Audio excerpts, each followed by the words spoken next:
ఎవరైతే దీని వెనక కుట్ర వెనక ఉంది ఇవన్నీ చెప్తున్నారో ఏ డిఎన్ఏ తారుమారు చేశారు. ఒత్తిడిలో వీళ్ళకి భూములు అవి ఇవి ఇచ్చేసి పోలీసు చెప్తుంది ఏంటంటే సాక్ష్యాలు వీళ్ళు చెప్తున్న వ్యక్తుల మీద వాళ్ళ డిఎన్ఏకి దీనికి మ్యాచ్ కావట్లేదు.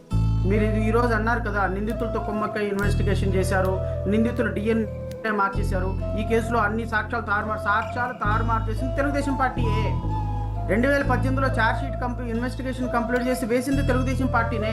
మీరు మాట్లాడితే తెలుగుదేశం పార్టీని మాట్లాడండి. ఈ రోజున ఈ జీవోఎంఎస్ నెంబర్ 37 ద్వారా జీవో జారీ చేసి దీన్ని సిబిఐకి హ్యాండ్ ఓవర్ చేసింది ఈ కేసుని. అంటే అర్థం ఏంటి?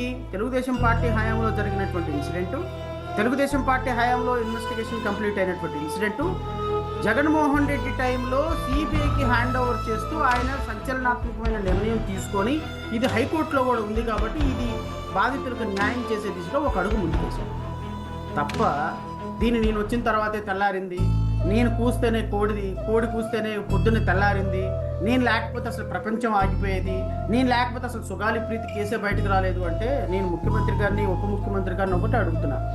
సార్, బాధితులు అడిగింది 10 కోట్ల రూపాయల స్థలం కాదు సార్, వాళ్ళకి ఒక ఉద్యోగాలు కావాలని అడగలేదు సార్.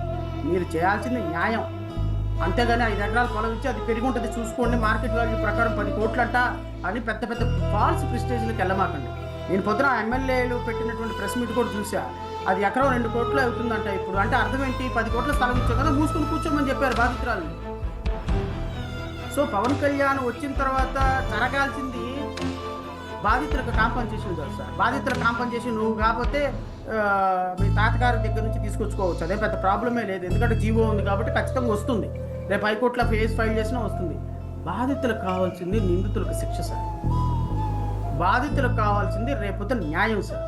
ఆ న్యాయం ఇవ్వటంలో మీరు ఎంతవరకు ఫెయిల్ అయ్యారో, ఎంతవరకు సక్సెస్ అయ్యారో అది చెప్పండి ప్రజలు. అది వదిలేసేసి నేను స్థలం ఇచ్చాను, పొలం ఇచ్చాను, వాళ్ళు ట్రైబల్ వాళ్ళు అయినా సరే నేను నా ఆఫీస్లో పిలిపించి కాఫీ ఇచ్చానంటే అది ఎట్లా న్యాయమో, అది ఏ విధంగా పవన్ కళ్యాణ్ గారికి జస్టిసో నాకు అర్థం లేదు.